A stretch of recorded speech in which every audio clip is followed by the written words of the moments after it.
नमस्कार मैं राजेंद्र चौधरी आपण मानक पुनर्बार स्वागत करुच्ची एक अत्यंत शिक्षणीय वीडियो माध्यम रे बहुत शिखिबार कथा बहुत जानिबार कथा बहुत गुरुत्वपूर्ण कथा जहाँकि ये वीडियो माध्यम रे आपण मानक मु जणाऊँगी जेते भी आज पर्यंत वीडियो करछि आपण मानक मन मस्तिष्क मध्य जो आंदोलन सृष्टि होछि आज जो मनुष्य दुख कष्ट जंत्रणा भितर जीवन को काटुछि केमिति काटिबो ताकू केमिति आगुक आगुक नेबा दरकार ताहा मु जणाऊँगी भल भाव बुझापी चेष्टा कर आ सुंदर भाव बुझिले आम जापर प्रकृत में जीवनर उद्देश्य कौन अच्छी जीवनर उद्देश्य को परिपूर्ण करने जीवनर लक्ष्य को प्राप्त करने आमको क्यों क्यों उपाय अवलंबन करने को पड़े।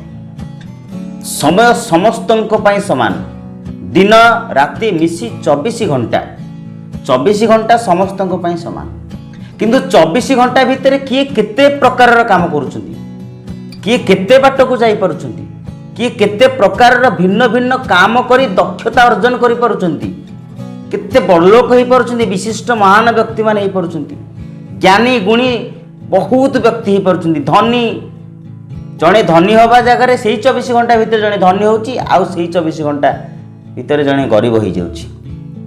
ई समस्तक पई समय समान किंतु समयर सदुपयोग जो माने ठीक से करि पारंती से माने तांको लाइफ को सेटल करि पारंती। खाली मु कहूनी टंका पैसा भल रखिबा बैंक बैलेंस रखिबा ताकू जीवन बोली कहा जाए नहीं ताकू सुंदर जीवन कहा जाए टंका पैसा ये सब जिनस दरकार किंतु गोटे सुंदर जीवन ताकू कहा जाए नहीं। सुंदर जीवन गढ़िबा पई हेले सुंदर जीवन को प्राप्त करिबा पई हेले सुंदर हृदयटी हवा दरकार सुंदर मनटी हवा दरकार।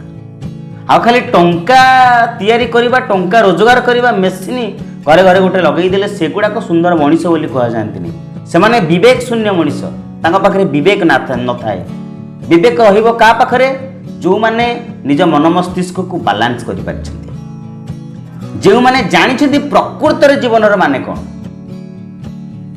काहेकि वर्तमान मु आपण मानक आज जो टॉपिक कहैकु जाउची से जिनस होची कौन ना वर्तमान समय लोक एते दुखर रहिबार कारण कौन मैं आपण मान सहित ये विषय आलोचना करी छोट वीडियोटे आउ 2-3 मिनट वीडियो संपूर्ण भाव में देखिए सुंदर भाव चुंबक चुंबक सारी आप बुझंतु जानतु प्रकृति में जिनटा कौन सेते बेलर लोकों कथा आउ एबर लोकों कथा टिके पूर्व को पलैबा जहाँकि 20 शताब्दी पूर्वर एवं 20 शताब्दी पर 20 शताब्दी पूर्वर जो लोक माने थिले टिके पुरुणा गाँ गहली लोक बहुत सुंदर हृदय लोक माने संध्या हेले गाँ रे भागवत टुंगी गोटे थाए प्रत्येक गाँ रे प्रत्येक साई रे गोटे गोटे भागवत टुंगी थाए से जो भागवत टुंगी रे सांगसाथ मानक सहित भजन चर्चा करिबा आउ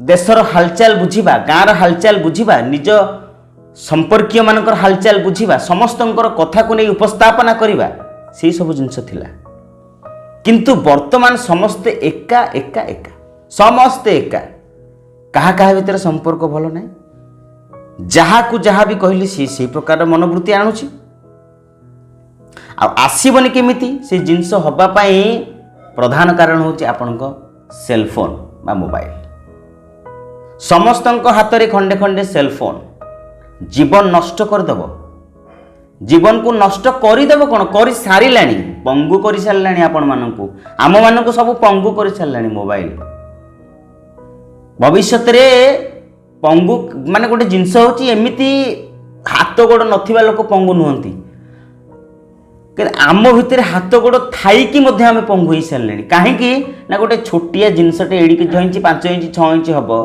यही सब जिनस केते छोट रकम जिनसटे आम मन मस्तिष्क को खाई सारे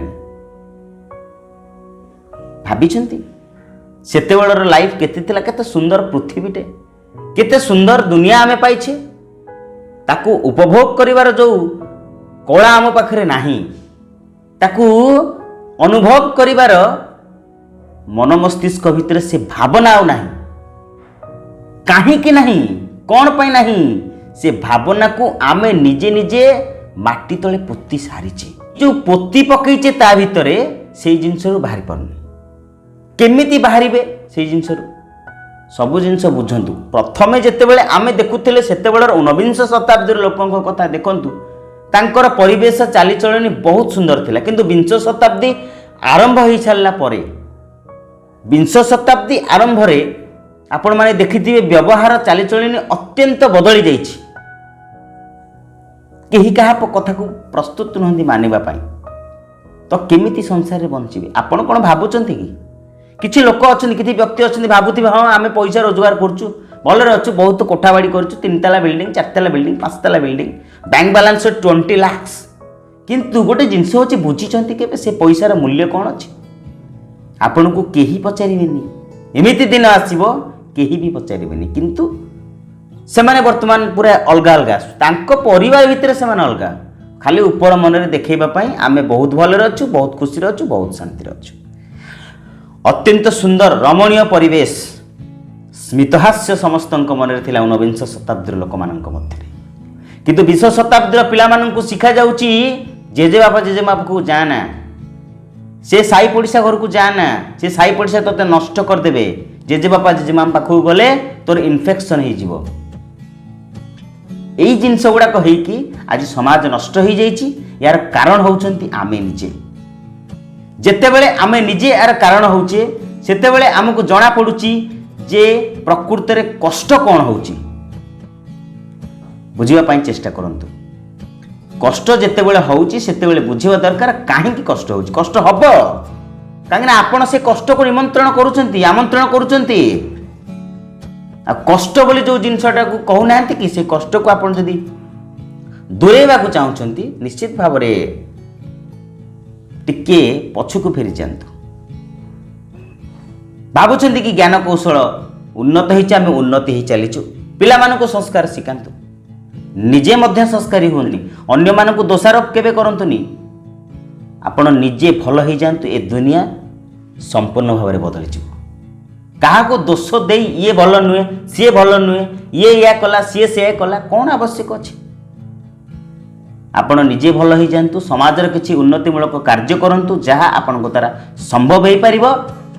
ତାହେଲେ ଏ ଦୁନିଆ ପରିବର୍ତ୍ତନ ହେଇପାରିବ, ଆପଣ ଖୁସିରେ ରହିବେ। ଅତ୍ୟନ୍ତ ଦୁଃଖ ଯନ୍ତ୍ରଣା ଭିତରେ ରହିବାର କିଛି ଆବଶ୍ୟକତା ନାହିଁ। ଆମକୁ ସୁନ୍ଦର ପୃଥିବୀଟେ ମିଳିଛି, ସୁନ୍ଦର ଦୁନିଆଟେ ମିଳିଛି, ଆମେ ସୁନ୍ଦର ଫୁଲ ଫଳ ପାହାଡ଼ ପର୍ବତ ସବୁ ଜିନିଷ ପାଇଛେ, ନଦ ନଦୀ ପାଇଛେ। ଆରାମରେ ଦିନ କାଟିବା, ସୁନ୍ଦର ଭାବରେ ଦିନ କାଟିବା, ଆମ ମସ୍ତିଷ୍କକୁ ସୁନ୍ଦର କରିବା ପାଇଁ ଚେଷ୍ଟା କରିବା। ତ ଆଜି ପାଇଁ ଏତିକି। ଯଦି ଭିଡ଼ିଓ ଭଲ ଲାଗେ ସମସ୍ତଙ୍କୁ ସେୟାର କରିବେ, ଭିଡ଼ିଓ ଭଲ ଲାଗିଥାଏ ଲାଇକ୍ କରିବେ। ଯଦି ପ୍ରଥମ ଥର ପାଇଁ ମୋ ଚ୍ୟାନେଲକୁ ଭିଜିଟ୍ କରୁଛନ୍ତି, ସବସ୍କ୍ରାଇବ୍ କରିବାକୁ ଜମା ଭୁଲିବେନି। ଏମିତି ସୁନ୍ଦର ସୁନ୍ଦର ଭିଡ଼ିଓ ଆପଣମାନଙ୍କ ପାଖରେ ସର୍ବପ୍ରଥମେ ପହଞ୍ଚେଇବି। ପୁଣି ଦେଖା ହେବ ଆସନ୍ତା ଏକ ଭିଡ଼ିଓ ମାଧ୍ୟମରେ। ସେତେ ପର୍ଯ୍ୟନ୍ତ ବିଦାୟ ଦିଅନ୍ତୁ। ସମସ୍ତେ ଖୁସିରେ ରୁହନ୍ତୁ। ସମସ୍ତଙ୍କୁ ମୋ ହୃଦୟରୁ ସ୍ନେହ ଆଉ ସମ୍ମାନ ମଧ୍ୟ।